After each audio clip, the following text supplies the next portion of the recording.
Hey there, Coach Patrick here from Marathon Nation, back with another coach video. And today I'm going to talk to you a little bit about that unique event known as the Goofy Challenge, which takes place in Disney every year in January and combines both a half marathon on Saturday with a marathon on Sunday. Every year we have a bunch of members do this race, and every year presents a unique challenge, and that very few athletes are prepared to run both events back to back like that. It's accumulation, almost 40 miles within 48 hours. And it certainly adds up, in fact 36, and it certainly adds up when they start adding perks like, hey, you get to go to the park for free in between races, right? You spend a lot of time on your feet. So it can be a challenge, but it can be a fun event as well. And what I want to talk to you about today is sort of how to manage your recovery.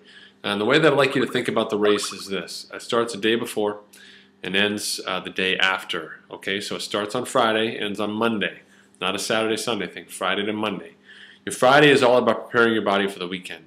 That means staying hydrated, having a very good meal, ideally a big lunch with a decent dinner as well, get some good food in. Early morning start on Saturday means you want to have a lot of good food in early, plenty of time to get through your system, as well as early bedtime for you as well, and the early meal will help facilitate that. If you can't get to bed early, just put your feet up, just relax, do whatever it is you can do to calm yourself down. Race morning, you get up, have your usual breakfast, and the differences that happen between a regular half and this half is that you'll be fueling this half right out of the gate. There's no waiting until the hour mark or something to start taking gels. You want to start thinking about fueling this race as if you almost are already bonking, because you're going to pace this race a little bit more conservatively than you would have done an open half where you might be pushing for a specific time.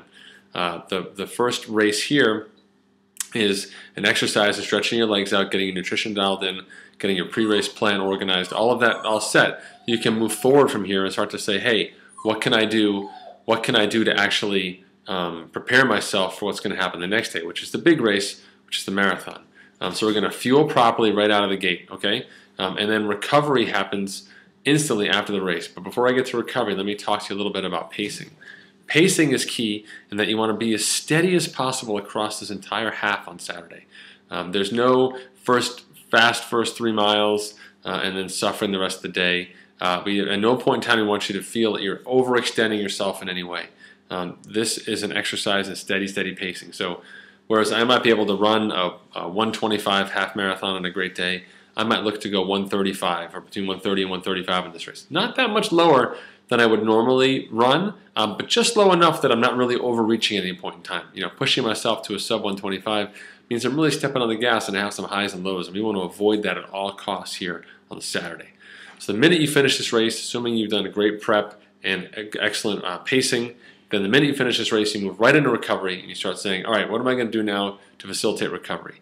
In the first hour, I definitely recommend you have something like a bagel, some raisins, something to get the glycogen back, quick carbs, plenty of sports drink, and maybe even some protein as well in that window if you can find a place for it. Chocolate milk is a good alternative if you can't find anything readily available.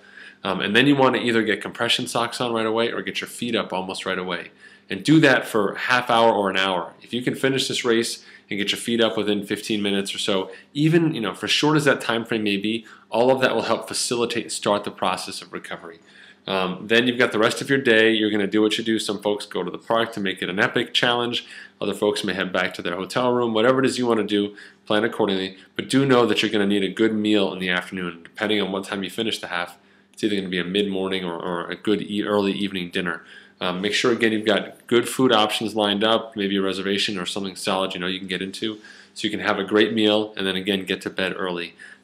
Before you get to bed tonight, you want to stretch out a little bit, stay loose, pay attention to any niggling areas you have, and obviously make any adjustments to your equipment or your strategy based on what you experienced today in the half.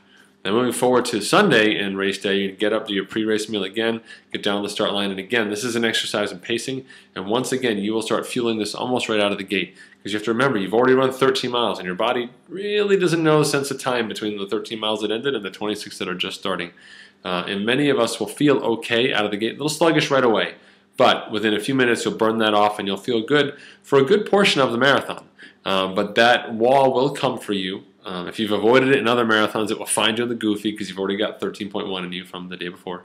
But you want to be very steady with your pacing here, spot on with your nutrition, and be as focused as you can on your form. A lot of things can start to get away from you, from your time, any goals you might have. Maybe you want to run with a group and you can't anymore, whether you're too fast or too slow. I like to think of form as an introspective way of focusing on things that I can control, and making sure that my day goes as smoothly as possible. And many times it can simply be keeping my hands not crossing my body, landing on my midfoot, quick steps, high knees, forward lean, chin up, whatever it may be for you. You've got a couple subtle cues that you think of for your running. Have those ready, because by the time you get to the second half of the marathon, a goofy weekend, there's not a lot of, I'm going to just run faster now, mojo left in you. You're really kind of hurting, and so you want to focus on little things that'll help make your life a little bit better. If you are a fan or have used caffeine in races before, you may benefit from doing some caffeine. I can't even think of the word, gels that have caffeine or other food that have caffeine in them in the second half of this run, as your mind will start to fade just as quickly as your body does here in this sort of ultra distance event.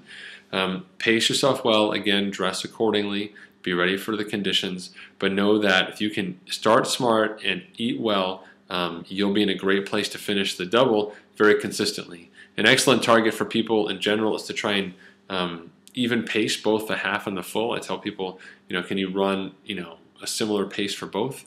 We've had people go out and PR both the half and the full marathon back to back. Although those are people who had some solid gains to be made. But that said, you can still have a great race there, but it doesn't come down to how much fitness you have, but rather how you put it together within the context of the day.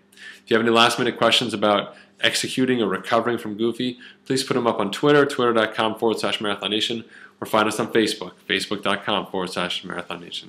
Good luck to everyone racing. I look forward to hearing all about it. Take care, folks.